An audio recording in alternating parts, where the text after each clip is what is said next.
দুদুমা হালিমা বলে মনে বড় ব্যথা নিয়ে মাথা হ্যাট করে তাদের কোনো কথার উত্তর না দিয়ে সোজা আমি আব্দুল্লাহ ঘর আমিনা ঘরে প্রবেশ করলাম। দরজার ভেতরে যখন প্রবেশ করতে লাগলাম আমি হালিমা দেখতে পেলাম আমিনার কোলে একটা বাচ্চা রয়েছে, মিশাল তার চলে না, আকাশের চাঁদও লজ্জা পেয়ে যাবে এত সুন্দর আমিনার বাচ্চাকে দেখতে। রীতিনীতি অনুযায়ী শিক্ষা যাতে ভালো হয় তাই এমন করে দাইমার কাছে বাচ্চাদেরকে দিয়ে দিতে হয়। এই যুবকেরা আব্বারা তরুণেরা দলে দলে বিভিন্ন জায়গা থেকে নারীরা এসেছিল মদিনা মক্কার জমিনে বাচ্চাদেরকে নেবে বলে। আমার রাসূলুল্লাহ বাবা নবী বলে আমার নবীকে কোনো মহিলা নিল না, কেননা তারা জানে এতিম বাচ্চাকে নিলে বেশি টাকা পাবো না। এই যে এতিমকে অবহেলা করা এটা আজ থেকে নয় যুগে যুগে চলে আসছে। আর আমার নবীকে তারা নিল না। একটা একটা বাড়ি থেকে বাচ্চা দিওকে নিয়ে যে যার মতো মহিলারা চলে যেতে লাগলো। ওই কাফেলার সঙ্গে রওনা দিয়েছিল হযরতে হালিমা বলে একজন মহিলা, বড় দুর্বল মহিলা, গরিব মহিলা, বয়সটাও হয়েছিল এবং গরিবী সংসার অভাবী সংসারের মহিলা। তাই তিনি তিনার যে উটনিটাকে নিয়ে আসছিল ওই উটনিটা গরিবের উটনি বলে ভালো খেতে পারেনি, তাই দ্রুত হাঁটতে পারেনি, আস্তে আস্তে পিছনে চলে গিয়েছিল। বাকি কাফেলার সাথীরা আগে আগে এসে ধনী লোকদের ঘর থেকে একটা একটা করে যে যার মতো বাচ্চা নিয়ে অর্থ নিয়ে তারা রওনা দিতে লাগলো। যখন মক্কা দিয়ে বেরিয়ে যাবে হযরত হালিমার সঙ্গে দেখা হয়ে যায়। হালিমাকে বলতে লেগেছে হালিমা রে আর তুমি এমন করে হযরতে হালিমা দুদুমা হালিমাকে বলে আর তুমি মক্কাতে যেও না, কেন মক্কা সব বাচ্চা দিওকে আমরা নিয়ে চলে এসেছি।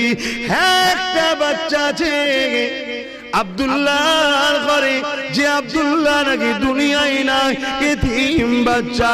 ওই বাচ্চাকে তুমি নিলে সে এতিম, সে খরচ তার মা দিতে ঠিক মতো পারবে না। এমনি তুমি গরিব, আবার ওই বাচ্চাটাকে নিলে তোমার নিজেরই খাওয়া ঠিকভাবে হয় না, বাচ্চাটা যত্ন করতে পারবে না। আম্মা দুদুমা হালিমা বলে মনে বড় ব্যথা নিয়ে মাথা হ্যাট করে তাদের কোনো কথার উত্তর না দিয়ে সোজা আমি আব্দুল্লাহ ঘর আমিনা ঘরে প্রবেশ করলাম। দরজার ভেতরে যখন প্রবেশ করতে লাগলাম আমি হালিমা দেখতে পেলাম আমিনার কোলে একটা বাচ্চা রয়েছে, মিশাল তার চলে না, আকাশের চাঁদও লজ্জা পেয়ে যাবে এত সুন্দর আমিনার বাচ্চাকে দেখতে।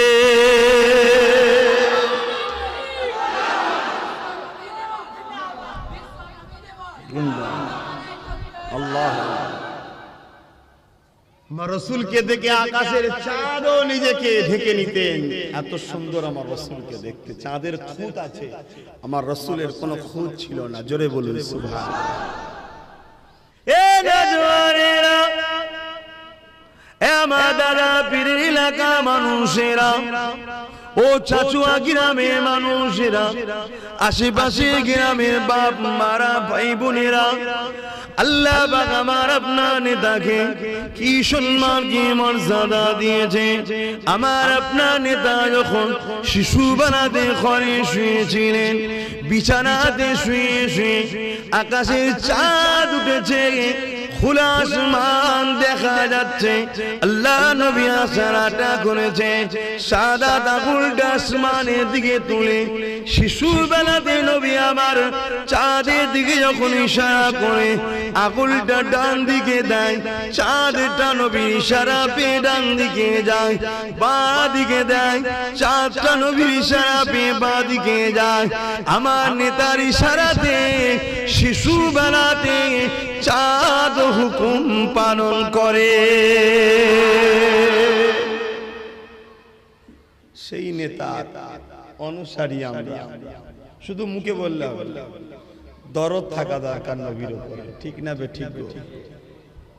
এবারে লোক দেখানো করে লাভ নেই, দুনিয়া তোমায় কি ভাবছে জেনে লাভ নেই। যদি তুমি সত্যি দরদি হও, দুনিয়া তোমাকে যদি মনে করে ধরো নবীকে ভালোবাসে না, ওটাও যায় আসে না।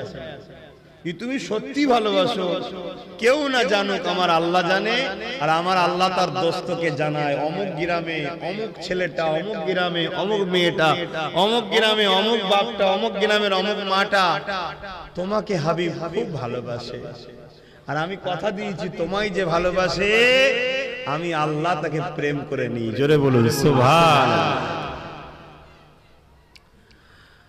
মুসলমানের ছেলে মেয়েরা, তরুণেরা, বাপেরা, আল্লাহ আমার নেতাকে এত সম্মানিত করেছে। কোন নেতার মাহফিল বানাতে লেগেছি, যে নেতা না হলে লাউলা কালামা খালাকতুল আফলাক, এই জমিন হতো না, আসমান হতো না, চাঁদ হতো না, সূর্য হতো না, সিতারে হতো না, পার হতো না, পর্বত হতো না, মক্কা হতো না, মদিনা হতো না, তামাম কায়নাত কিছুই হতো না। যে নবী পাকের খাতির আল্লাহ আদম শফিউল্লাহকে বানিয়েছে, মুসা কালিমুল্লাহকে বানিয়েছে, তামাম নবী রাসূল পীর পয়গম্বরদেরকে বানিয়েছে, যে নবীর খাতির আল্লাহ জান্নাত একটা বেশি বানিয়েছে।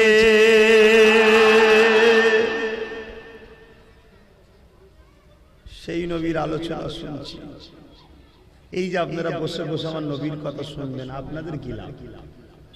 এই লাস্টে শুধু তাবারুক খিচুড়িটা নেবেন, বিরিয়ানিটা নেবেন, ওইটাই লাভ?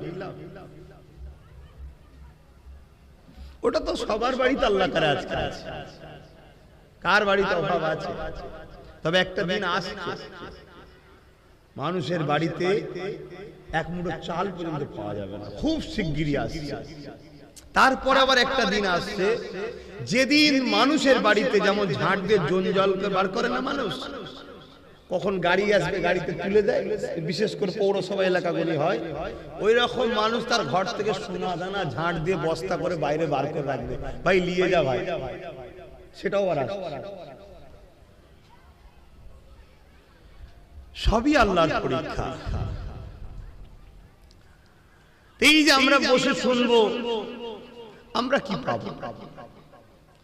হযরতে আবু বকর সিদ্দিক রাদিয়াল্লাহু তাআলা আনহু আমার রাসূল পাক সাল্লাল্লাহু আলাইহি সাল্লামের প্রথম সাহাবী বলছেন, যারা আমার নবীর মাওলুদ শরীফ বানাবে আল্লাহ পাক খুশি হয়ে তাদেরকে এত ফজিলত দেবে, কানা রাফিকি ফিল জান্নাত, আমার জান্নাতি বন্ধু তারা হবে। জোরে বলুন সুবহানাল্লাহ। পৃথিবীর বুকে এমন কোন মাহফিল আছে যে কারো মাহফিল করলে সিদ্দিক আকবরের বন্ধু হওয়া যায়? এমন কোন নেতা দ্বিতীয় নাই। শুধু এই লাভটা নয়, আল্লাহ নবী সাহাবার একদিন নিজের এলাকাতে আল্লাহ নবীর মাওলুদ শরীফ বানাতে ছিলেন, জশ্নে ঈদে মিলাদুন নবী বানাতে ছিলেন। আল্লাহ নবী সাহাবাদের মধ্যে দেখে রাসূল পাকের সাহাবী হযরত আব্বাস আলোচনা করতেছিল। একদিকে তিনি নবী পাকের চাচা জানো হন, তিনি আলোচনা করতেছিলেন, বাকি সাহাবারা বসে বসে আলোচনা শুনতেছিল। এই যুবকেরা আল্লাহ নবী চাচা জান আলোচনা করে, এ আমার সাবির উম্মাহ সাহাবারা আল্লাহ আমার নবীকে এত সম্মানিত করেছে। আম্মা আমিনা বলতে লেগেছে, আমি একটা খ্বব দেখলাম, যে খ্ববের মধ্যে দেখতে লাগলাম একটা নূর, একটা আলো, যে আলোটা শাম দেশের প্রাসাদ পর্যন্ত আলোকিত হয়ে গেছে। আল্লাহ নবী জানিয়ে দিলেন ওই আলোটা অন্য কেউ নয়, ওই আলোটা হলো, নূরটা হলো আমি মুহাম্মাদুর রাসূল। এ নজওয়ানেরা, আম্মারা, বাপেরা, বোনেরা, বেটিরা, আল্লাহ নবী সাহাবার আলোচনা শোনে, আর নবী পাকের সাহাবী আলোচনা করে। হযরত আব্বাস রাদিয়াল্লাহু তাআলা নবী পাকের চাচা জানাজ করতে লেগেছে, এমন করে বলতে লেগেছে, আমার নবীর সাহাবারা, বাবারা শুনে রেখে দাও, আল্লাহ আমার রাসূলকে কি সম্মান দিয়েছে, কি ইজ্জত দিয়েছে, কি মর্যাদা দিয়েছে। আমার রাসূল যখন আম্মা আমিনার গর্ভে ছিল, দুনিয়ার জমিনে আম্মা আমেনা রাসূল যখন গর্ভে ছিলেন আম্মা আমেনা একদিন খ্বব দেখতে লাগলেন আমার ঘরে একটা যুবক সন্তান প্রবেশ করেছে ওই খ্ববের মধ্যে আমি আমেনা আমার ঘুমটা ভেঙে যায় আমি চমকে যাই ঘুমটা ভেঙে গিয়ে চোখটা খুলে দেখি খ্ববে যে যুবকটাকে দেখেছিলাম ওই যুবকটা আমার ঘরে দাঁড়িয়ে আছে আমি আমেনা দেখে ঘাবড়ে গেলাম ওই যুবকটা আমাকে বলেছিল ও মা আমেনা ঘাবড়ে যাবেন না মা আমি দুনিয়ার কোনো পুরুষ নয় আমি হলো আল্লাহ পাকের পাঠানো ফেরেশতা হযরতে জিবরাইল আলাইহিস সালাম এ আমেনা খুশি সংবাদ নিয়ে এসেছি আল্লাহ তোমার গর্ভে একটা সন্তান রেখেছে ওই সন্তানটা কে জানো আম্মা আমেনা বললেন জানি না হযরতে জিবরাইল বলেছিলেন এ আমেনা রে ঈসা রূহুল্লাহ যার জন্য দোয়া করেছিল মা মারিয়াম যার জন্য দোয়া করেছিল ইব্রাহিম খলিল কাবা তৈরি করে যার জন্য দোয়া করেছিল এ আমেনা ওটা অন্য কেউ নয় নবীদের নবী আল্লাহর দোস্ত তোমার গর্ভে রয়েছে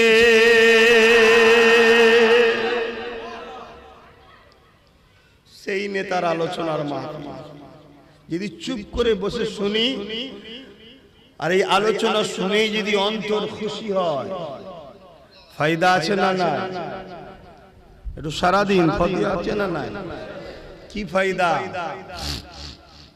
আজাবাতুল্লাহু শাফাআতি আমার নবী বলছে তারা আমার শাফাআত পাওয়াটা ওয়াজিব অবশ্যই শাফাআত পাবে জোরে বলুন সুবহানাল্লাহ কেন স্বাভাবিক এখানে তারা খুশি হবে যারা নবীকে প্রেম করে নবীর প্রেমিক মানে ঈমানদার ঈমানদার মানে তো জান্নাত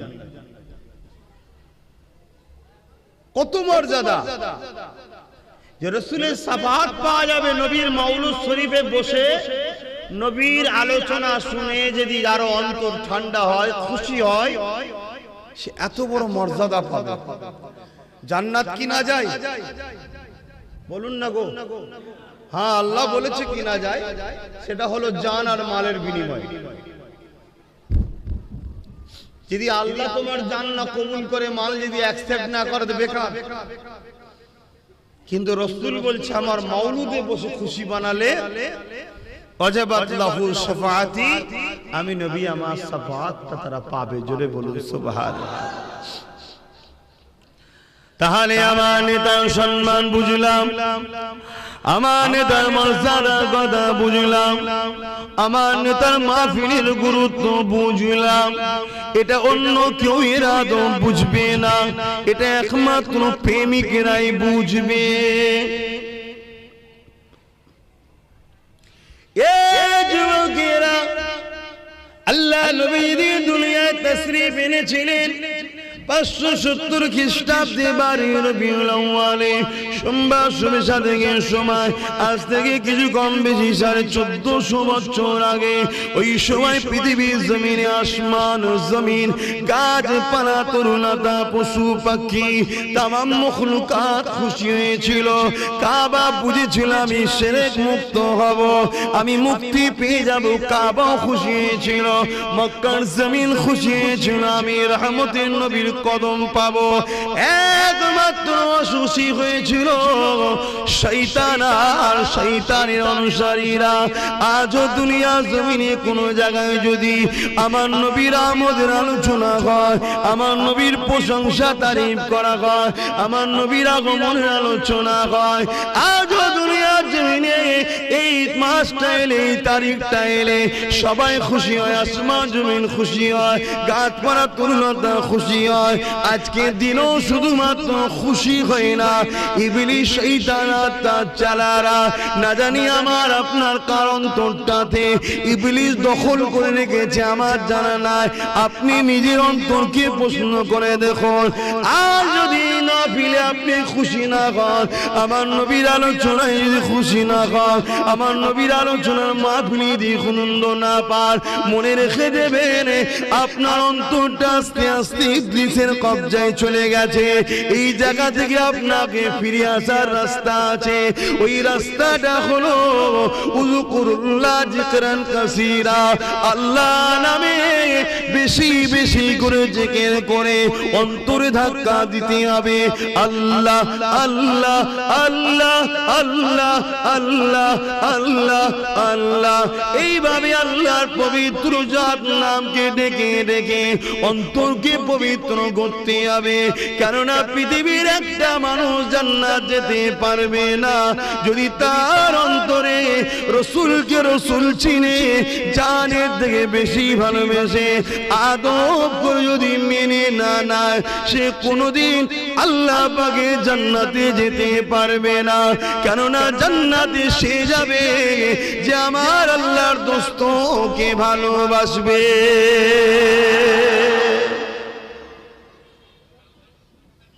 আজকে এই মাহফিলগুলোর বিরোধী এক শ্রেণীর মুনাফিকরা করছে না, করছে।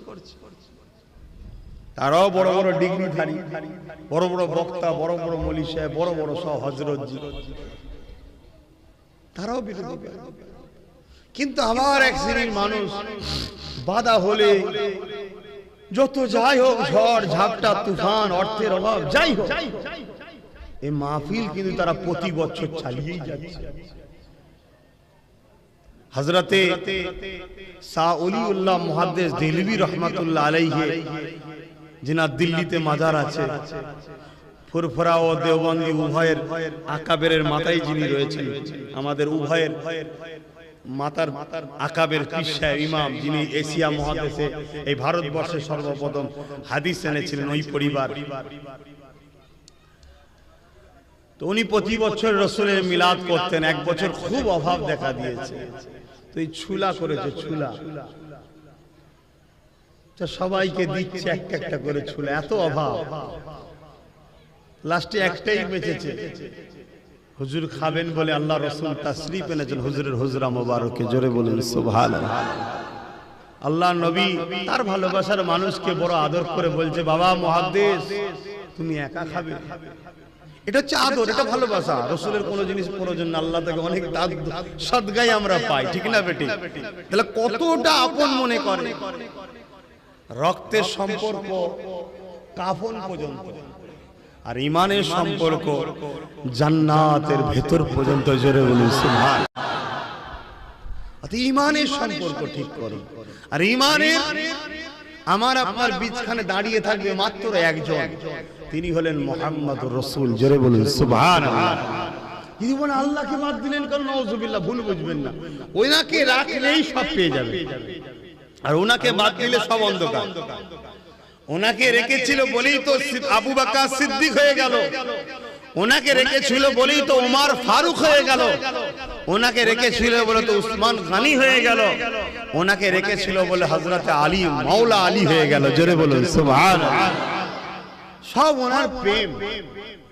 কেন আল্লাহ বলে দিয়েছে, বান্দা কুল ইন কুনতুম তুহিব্বুনাল্লাহ, তোমরা যারা বলো আল্লাহকে ভালোবাসি, একটা পরীক্ষা দাও। কি পরীক্ষা? ফাত্তাবিউনি, আগে আমার রাসূলকে ধরো। ধরতে গেলে প্রেম লাগে, বাপ না প্রেম থাকলে ধরা যায় না। এই যে আপনারা এসেছেন, প্রেম ছিল বলেই এসেছেন, নাই ধরে আসতেন না।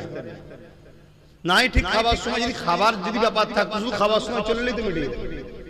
এটা প্রেমে এসেছে। এই প্রেম থাকলে অনেক কিছু হয়। তাহলে আজকে যদি আমাকে প্রেম যদি হয়, কিন্তু আমি সামান্য মানুষ, আমার রসুলের ক্ষেত্রে যারা রসুলকে প্রেম করেছে তাদের প্রেমটা কেমন প্রেম? সে প্রেমের তুলনা চলে? হ্যাঁ, শুধু একটা কথা বলি, আল্লাহ নবীর একজন প্রেমিকের কথা বলি, নাম তিনার হযরতে সুমাইয়া। আজকে অন্য বিষয়ে কথা বলা দরকার, তারপরটা বলছি। প্রেমিক একটা, এই যুবকেরা, পৃথিবীতে নারীরা নবী হয় না ঠিকই কথা, কিন্তু নারী ছাড়া পৃথিবীতে নবী আসেন আদম আলাইহিস সালাম স্পেশাল, তার বাদ দিয়ে সমস্ত নবীদের মা হয়েছে নারীরা। বাপ ছাড়া ঈসা আলাইহিস সালাম এসেছে, কিন্তু মা ছাড়া না, তাই তো নাকি গো? আর আদম আলাইহিস সালাম ব্যাপারটা হচ্ছে বাপ মা দুটো ছাড়া, ওটা স্পেশাল একটা আল্লাহর প্রথম শুরু তো সৃষ্টি।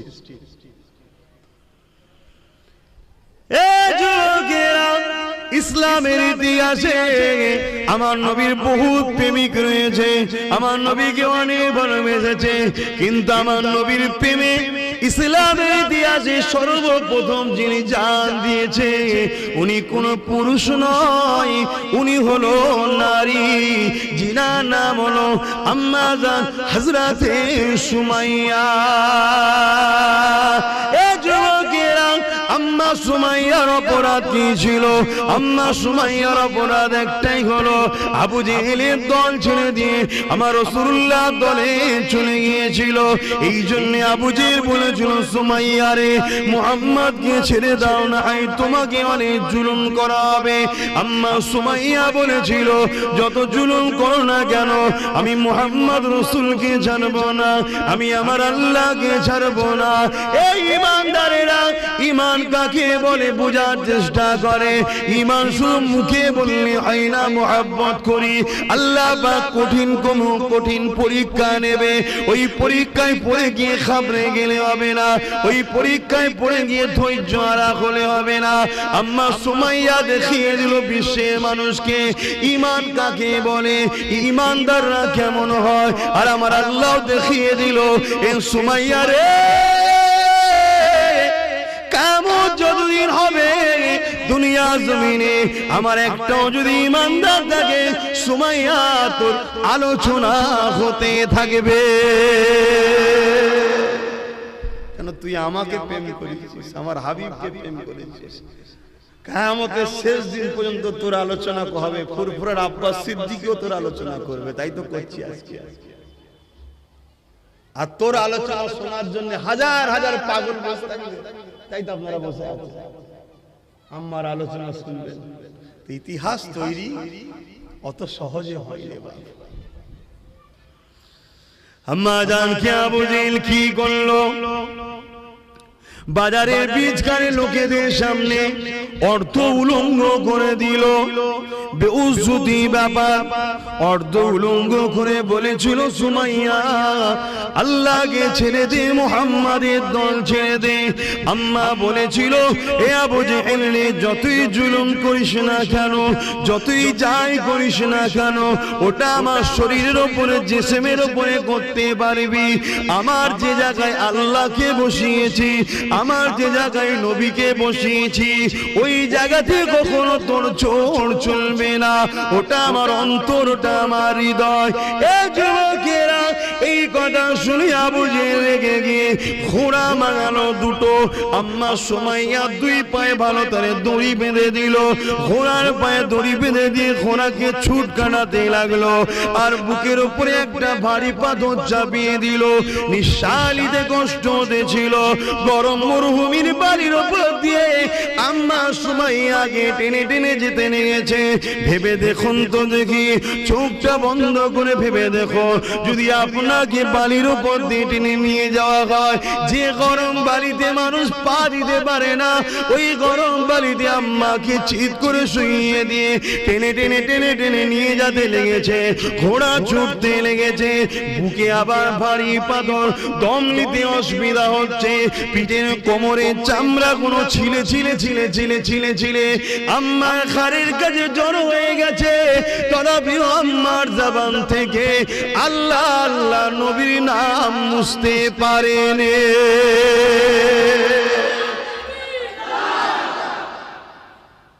আজও চালাচ্ছে শয়তানরা, শয়তানের চাল। আমাদের কাছ থেকে কি করে আল্লাহ সরাবো, নবীকে সরাবো, চেষ্টা আজও করছে। বিশেষ করে আমার মা বোন চেষ্টা করছে, সব ষড়যন্ত্র চলছে।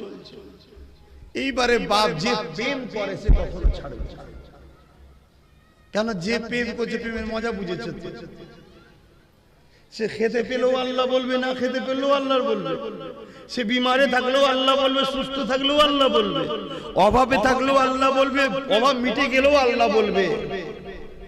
হযরতে নবী আইয়ুব আলাইহিস সালাম মনে আছে 14 থেকে 18 বছর বিমারে ছিল। কেন? শয়তান বলেছিল আল্লাহ আইয়ুব নবীকে তুমি এত দিয়েছো তাই তোমায় ভালোবাসে। তো এই পরীক্ষা শুরু হলো। গায়ে এমন ঘা হলো, গন্ধ চোটে গোস্ত পচে যাচ্ছে, পোকা ধরে গেছে। বলুন তো ভাই, জ্যান্ত মানুষ যদি পোকা খায় সারা গায়ে কি যন্ত্রণা বলুন, ভাবা যায় কত যন্ত্রণা।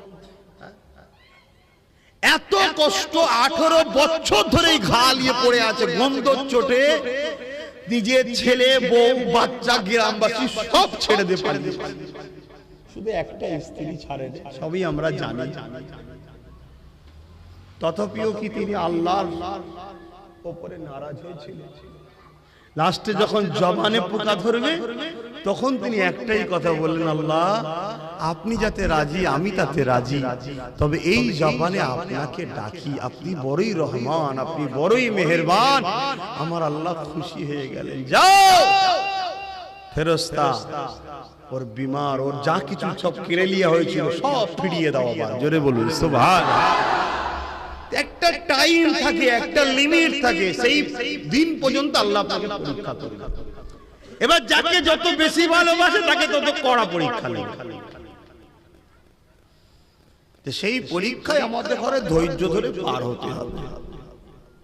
কিছু খারাপ ভাববেন না, বুঝার জন্য বলছি।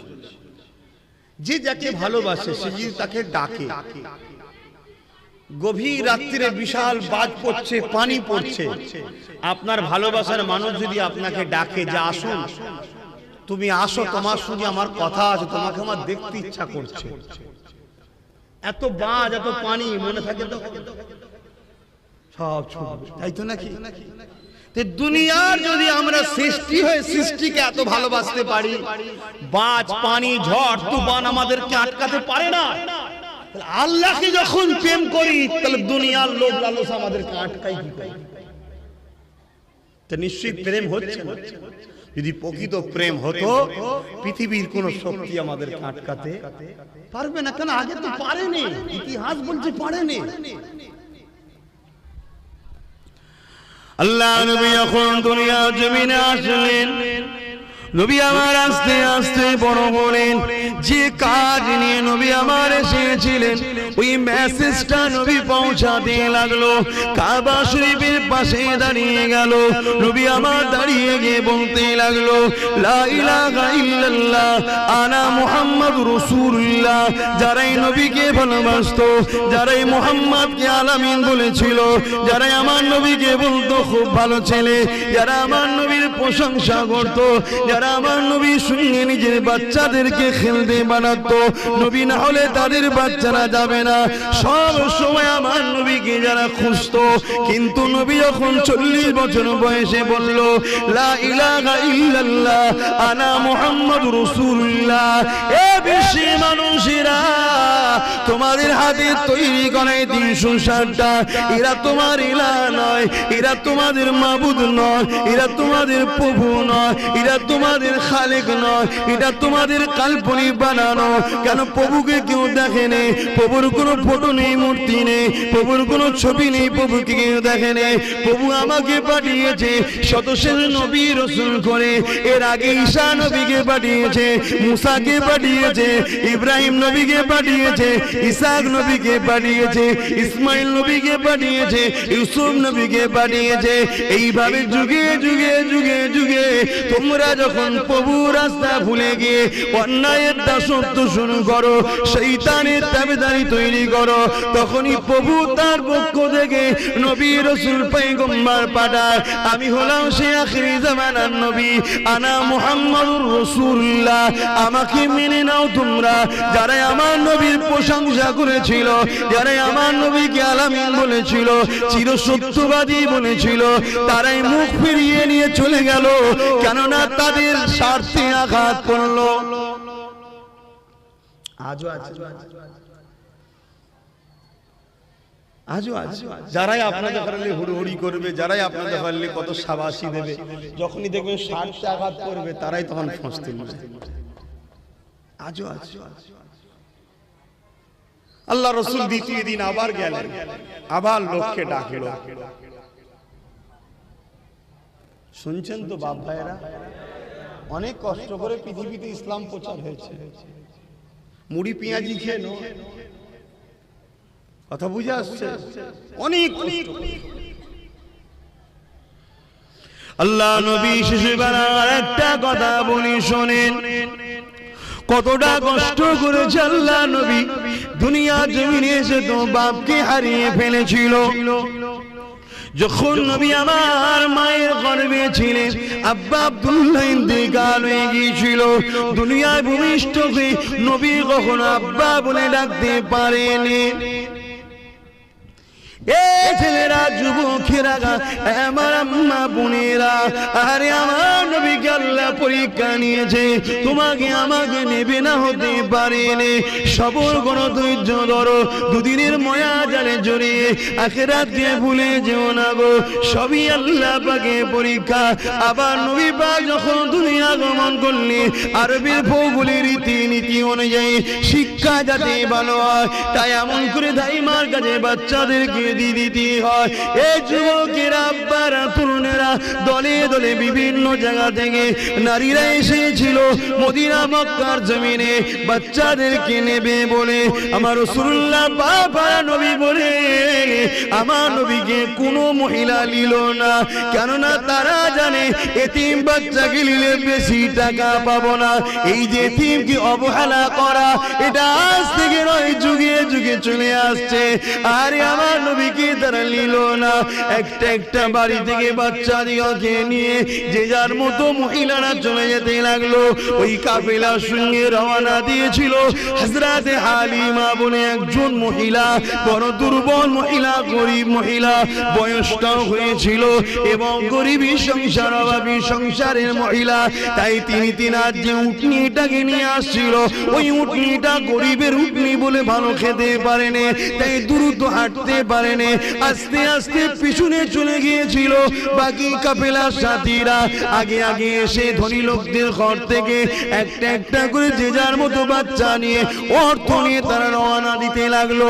যখন মক্কা দিয়ে বেরিয়ে যাবে, হযরত হালিমার সঙ্গে দেখা হয়ে যায়। হালিমাকে বলতে লেগেছে, হালিমা রে, আর তুমি এমন করে, হযরত হালিমা দুদুমা হালিমাকে বলে, আর তুমি মক্কাতে যেও না, কেন মক্কা সব বাচ্চা দিকে আমরা নিয়ে চলে এসেছি। হ্যাঁ, একটা বাচ্চা আছে আব্দুল্লাহর ঘরে, যে আব্দুল্লাহ নাকি দুনিয়ায় নাই, এতিম বাচ্চা। ওই বাচ্চাকে তুমি নিলে সে এতিম, সে খরচ তার মা দিতে ঠিক মতো পারবে না। এমনি তুমি গরিব, আবার এই বাচ্চাটাকে নিলে তোমার নিজেরই খাওয়া ঠিকভাবে হয় না, বাচ্চাটা যত্ন করতে পারবে না। আম্মা দুদুমা হালিমা বলে, মনে বড় ব্যথা নিয়ে মাথা হ্যাট করে তাদের কোনো কথার উত্তর না দিয়ে সুজা আমি আব্দুল্লাহ ঘর আমিনা ঘরে প্রবেশ করলাম। দরজার ভেতরে যখন প্রবেশ করতে লাগলাম, আমি হালিমা দেখতে পেলাম আমিনার কোলে একটা বাচ্চা রয়েছে। মিশাল তার চলে না, আকাশের চাঁদও লজ্জা পেয়ে যাবে এত সুন্দর আমিনার বাচ্চাকে দেখতে।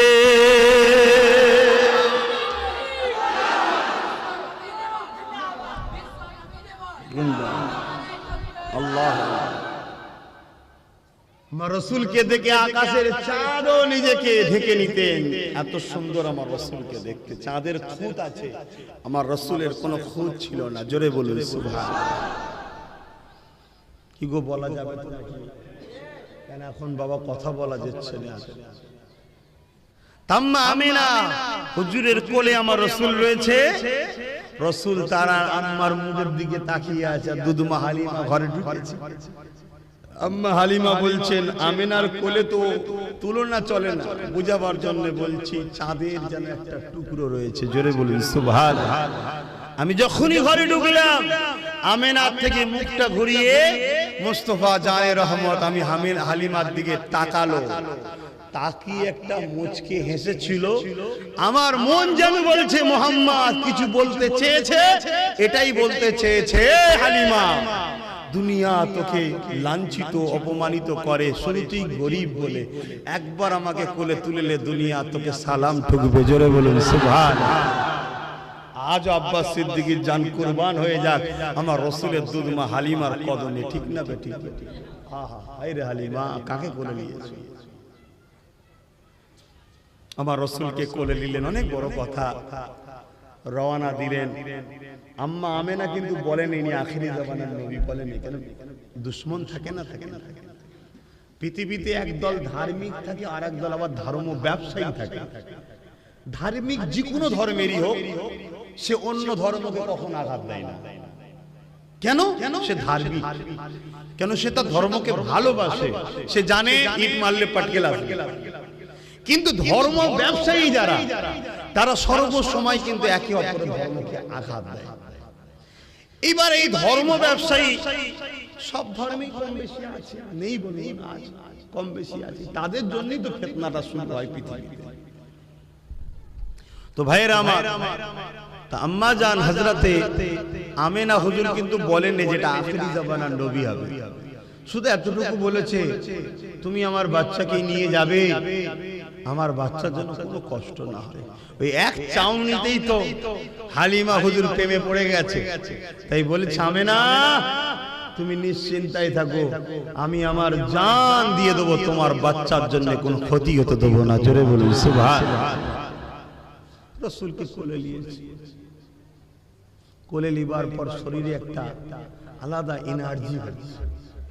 আম্মা গরিবের ঘরের মেয়ে হলে যা হয় রে বাবা, অল্প বয়সেই বুড়ি হয়, ঠিক না বেটি? আর ধনী লোকের ঘরের মেয়ে হলে বুড়ি হলো জোয়ান লাগে। খারাপ লেবেন না, বুঝাবার জন্য বলছি। সবকিছু খাবারের উপরে নির্ভর করে, ভিটামিন টিটামিন অনেক কিছু ব্যাপার থাকে। গরিব পাবে কোথা?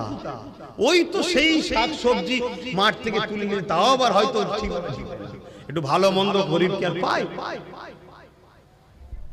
আম্মা হালিমা দুধমা হুজুর হালিমা তেনার শরীর দুর্বল হয়ে গিয়েছিলেন, অনেক রকম শরীরের কমজোরি এসে গিয়েছিল। আমি বলছি, যখন আমি বাচ্চাকে কোলে নিলাম, আমার শরীরে একটা আলাদা এনার্জি ফিল করছি, যেন একটা আলাদা ক্ষমতা আসছে। জোরে বলুন সুবহানাল্লাহ। যাক, ভাবছে হয়তো ছেলেটা একটা কোনো কারিজমা হবে, নবী হবে জানেন, কারিজমা হবে, ভালো ছেলে হবে। নিয়ে যখন উটনির পিছনে উঠলো, আম্মা হালিমা এনে রেখেছিল উটনিটাকে দুর্বল, খেতে পাইলে। যখন তার কাছে গিয়ে দেখছে সবল শক্তিশালী, সে লাফাচ্ছে ছুটবে বলে। এবং যখন নিয়ে উঠলেন, যারা আগে চলে গিয়েছিল সঙ্গে সাথীরা, তাদের সবাইকে পিছনে রেখে অনেক পরে ঘোড়াছে উটনি ছেড়ে সবার আগে তিনি ঘরে পৌঁছালেন। জোরে বলুন সুবহানাল্লাহ। এবং মরুভূমি এলাকা মক্কা আরব, পানির অভাব খুব এখনো আছে। আল্লাহ জমজমের ওসিলায় অভাব দেন। জমজমটা আল্লাহ পাকের কত বড় কুদরত ভাবুন। সারা পৃথিবীর লোক যে ব্যারেল করে ভর্তি করলি আছে, ডেলি কয়েক কোটি লোক খাচ্ছে, সারা আরবে যাচ্ছে। কথা বুঝে আসছে? এবং যখন হজ করতে যায়, রসুল বলেছে আবার জমজম কম খেলে মানে পেট ভরে খেতে হবে। কম খাওয়া মুনাফিকের আলামত, এটা শুনে রাখবেন, বেশি করে খেতে হবে। তারপরে আর আপনি একটা পানি কোন জায়গায় রাখবেন একটা বোতলে, আর জমজম পানি রাখবেন একটা বোতলে। এই পানিটা এক বছর যেতে না যেতে এর মধ্যে দেখবেন একটা আবরণ পড়ছে সাতলা, আর ওই পানিটা 100 বছর রেখে দিলে ওই রকমই থাকবে। জোরে বলুন সুবহানাল্লাহ। আল্লাহর কুদরত তো সামনে দেখতে পাচ্ছি, তারপরেও যদি আমরা আল্লাহকে বিশ্বাস না করতে পারি, তো কপাল ফাটা ছাড়া আর কি হতে পারে? তো ভাইয়েরা আমার, তো ওই সময় সব কুয়া শুকিয়ে গিয়েছিল। আম্মা হালিমা বলছেন, আমার ঘরে একটা কুয়া ছিল, পানি ছিল না। গিয়ে দেখি কুয়ার কানা পরিমাণ পানি হয়ে আছে। জোরে বলুন সুবহানাল্লাহ। ছাগলগুলো ছিল, বকরি ছিল, দুম্বা ছিল, বাটের দুধ ছিল না, খেতে পাইনি। গরিবের ঘরের ছাগল, আপনাদের যেমন গরিবের পশুর হাল যেটা হয়, আর ধনী লোকের পশু দামি দামি খাবার দেয়, আর দেয়। অনেক ধনী লোক আছে তো গরুকেও কাজু বাদাম পেস্তা বাদাম খাওয়ায়, আর গরিব কোথা পাবে? দুর্বল হয়ে গিয়েছিল, কিন্তু দেখছে তার বাটে তো গিয়ে দুধে পরিপূর্ণ হয়ে আছে। জোরে বলুন সুবহানাল্লাহ। এইভাবে যখন ঘটতে লেগেছে, আম্মা হালিমা বুঝতে পারছে সব কারিজমা ওই বাচ্চার ওসিলায় হচ্ছে। অতএব এই বাচ্চাকে একটা আলাদা গুরুত্ব দেওয়া দরকার। আলাদা গুরুত্ব দেবে না দেবে না, এটা তকদির খুলছে। যে জিনিসের ওসিলায় তকদির খুলে ভাই কেউ হাতছাড়া করবে না। এই সমস্ত বাচ্চারা আবার রসুল ছাড়া ফাঁকে যেত না। তাই একদিন এসে আম্মা হালিমার কাছে বলছে যে আপনার বাচ্চাকে আমাদের সঙ্গে দিন, আমার বাচ্চারা আপনার বাচ্চা ছাড়া খেলাধুলাও করতে যাচ্ছে না। আম্মা হালিমা বলছে না, আমি এই বাচ্চাকে ছাড়বো না। আমার রাসূল বলছেন মা আপনি চিন্তা করবেন না, আপনি আমাকে ছেড়ে দেন, আমি তো শুয়ে যাচ্ছি। আল্লাহ রাসূল গেলেন, সমস্ত বাচ্চারা খেলছে, নবী কিন্তু খেলেন না। নবী পাহাড়ের ধারে, সব পাহাড় এলাকা, এক গুহা গায়ে চুপ করে বসে আছে। হঠাৎ করে পিছন থেকে সালাম আসে, আসসালাতু ওয়াসসালামু আলাইকা রাসূলুল্লাহ হাবিবাল্লাহ। আল্লাহ নবী যখনই যেতেন গাছ নবীকে সালাম দিতেন, পাথর নবীকে সালাম দিতেন, পশু পাখি নবীকে সালাম দিতেন। কেন নবী শুধু মানুষের নয়, তামাম মখলুকাতের জন্য আল্লাহ আমার নেতাকে রাসূল করেছে।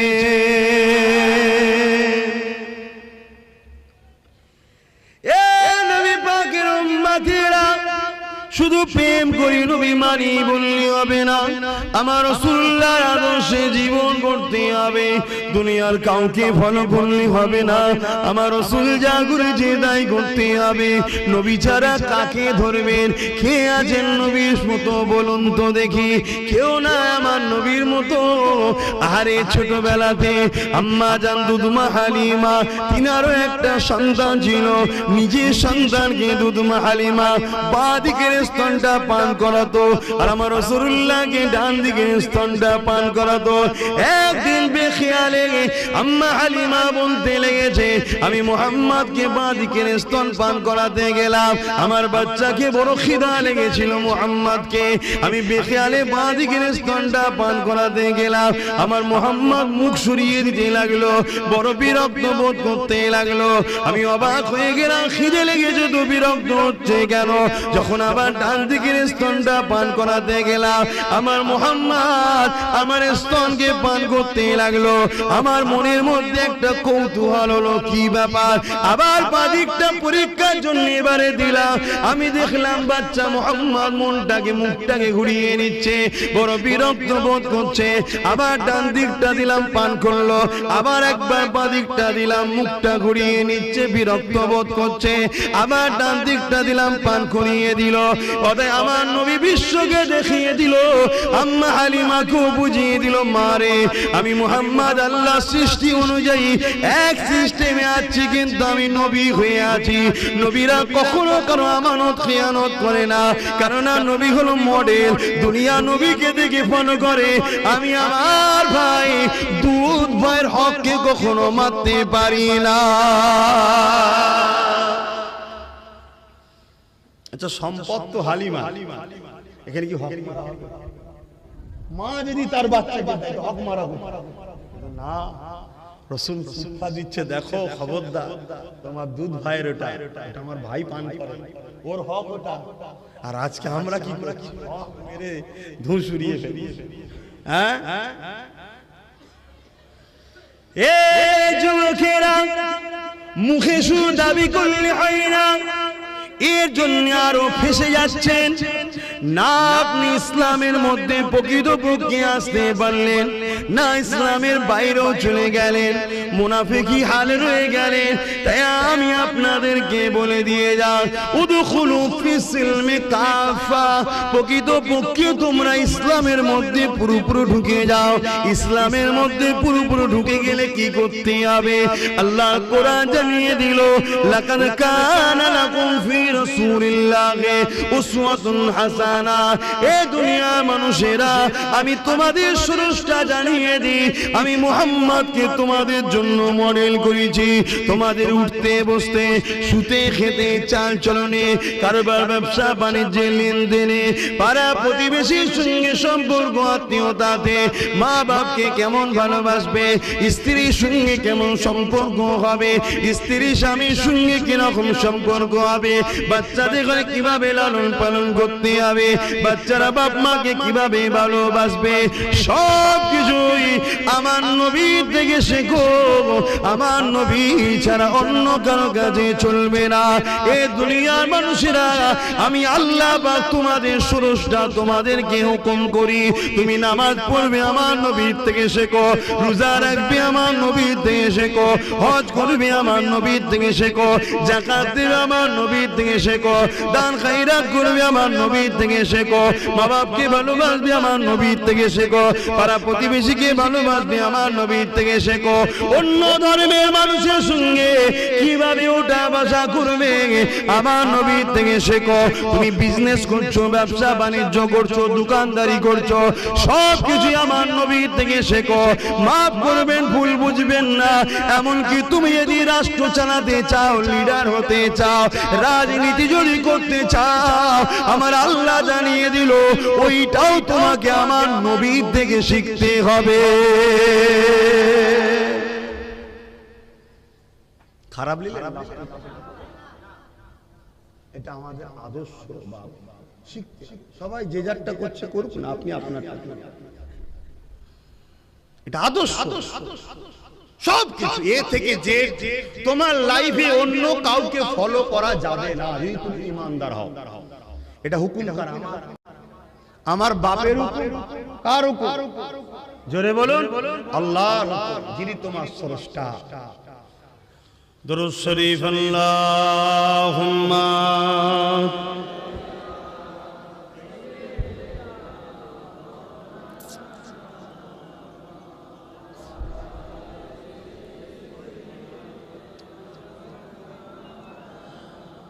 जहाँ रोज़ाए पाके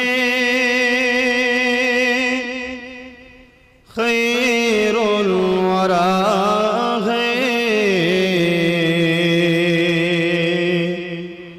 ओ जन्नत नहीं है तो फिर और क्या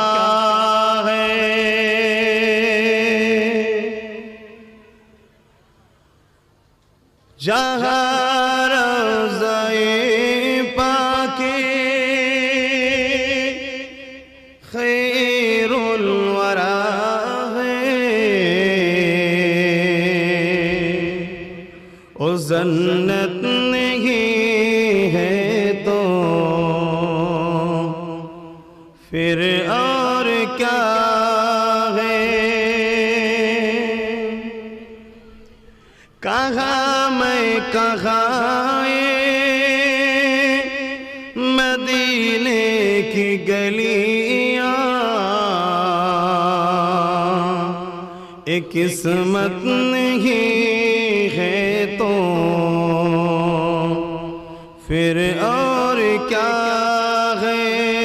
अल्लाहुम्मा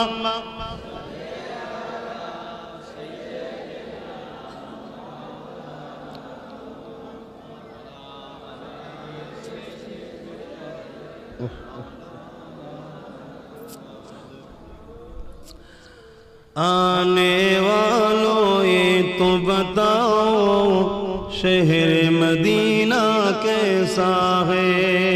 आने वालों ये तो बताओ शहर मदीना कैसा है। सर उनके कदमों में रख कर, सर उनके कदमों में रख कर झुक कर जीना कैसा है। आने वालों ये तो बताओ शहर मदीना कैसा है। अल्लाहुम्मा सल्ली अला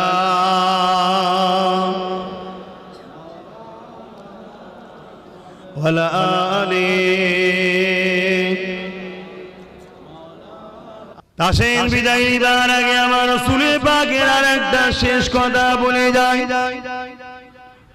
নাম্মা সুমাইয়া হুজুরের কথাটা বলবো। কোনটা বলবো? সময় তো নেই আর। এ যুবকেরা, কেউ যদি আমাকে ভুল বোঝেন, আমার কিছুই করার না, তবে মনে রেখে দেবেন উঠতে নবীকে ফলো করুন, বসতে নবীকে ফলো করুন, খেতে নবীকে ফলো করুন, শুতে নবীকে ফলো করুন, নামাজে নবীকে ফলো করুন, রোজাতে নবীকে ফলো করুন, হজে নবীকে ফলো করুন, যাকাতে নবীকে ফলো করুন, ব্যবসায়ী নবীদের ফলো করুন, মা বাপের সেবাই নবীকে ফলো করুন, কন্যাকে মানুষ করে নবীকে ফলো করুন, সন্তান মানুষ করে নবীকে ফলো করুন, সংসার জীবনে নবীকে ফলো করুন। এক কথায় আপনার জীবনে একটাই উদ্দেশ্য থাকবে, নবী নবী নবী নবী নবী নবী নবী নবী। নবী ছাড়া অন্য কিছু বুঝবেন না, নবী ছাড়া অন্য কিছু বলবেন না, নবী ছাড়া অন্য কিছু দেখবেন না, নবী ছাড়া অন্য কিছু শুনবেন না। সব জায়গায় যদি নবীকে রাখতে পারেন তাহলে মনে রেখে দেবে কাল কিয়ামতের ময়দানে মাথার এক বিদায় ইখতিলাফাত উপরে আল্লাহ যেদিন সূর্যকে নামিয়ে দেবে, 12 গুণ তাপকে বাড়িয়ে দেবে, নাকের খুলগুলো গলে গলে পড়তে লাগবে, লোহার নরম হয়ে যেমন লাল হয়ে যায়, জমিনটা লাল হয়ে যাবে। ওই দিনে আপনাকে নবী নবী যদি দুনিয়ায় রাখতে পারে, ওই দিন নবী উম্মত উম্মত উম্মত করবে, ওই উম্মতের খাতাতে আল্লাহ আপনাকে মিলিয়ে দেবে। যেদিন পুলসিরাতটা পার হয়ে জান্নাতে যেতে হবে, ওই পুলসিরাতের নিচে জাহান্নাম রয়েছে, ওই পুলসিরাত পার হয়ে সবাইকে যেতে হবে। আব্বাস খলিফার ঘরের ছেলে, আব্বাস মুজাদ্দিদ জামানের খানদানের ছেলে, আমার জন্য অন্য রাস্তা নয়, ওই পুলসিরাত পার হতে হবে। তোমাদের জন্য ওই পুলসিরাত পার হতে হবে, সবাইকে ওই পুলসিরাত পার হতে হবে। চুলের থেকেও সরু, হিরের থেকেও ধার, ওই দিক থেকে পার হতে পারবে। এই দুনিয়ায় নবী নবী নবী নবী নবী নবী করতে পারো, অর্থাৎ প্রতিটা ক্ষেত্রে নবীকে ফলো করো। এতে বাপ চটে চলে যায়, মা চটে চলে যায়, কেন বাপ্পার আগে নবী। এতে যদি ভাই চটে চলে যায়, বন্ধু চটে চলে যায়, দুনিয়ার আত্মীয় চটে চলে যায়, যে যাই বলে বলুক গিয়ে যা, কিন্তু নবীকে যদি তুমি ফলো রাখতে পারো, মনে রেখে দিও ওই পুলসিরাতের পুলের গোড়া দুনিয়ার কারো দাদাগিরি চলবে না, ওখানে নবীর নেতৃত্ব চলবে। পাওয়ার আল্লাহ নবীকে দিয়েছে, ওই জায়গায় নবী পা উম্মত উম্মতি করবে। তুমি যদি দুনিয়ায় সব কাজে নবীকে রাখো, ওই জায়গায় দিয়ে আমার নবী তোমাকে পার করিয়ে দেবে।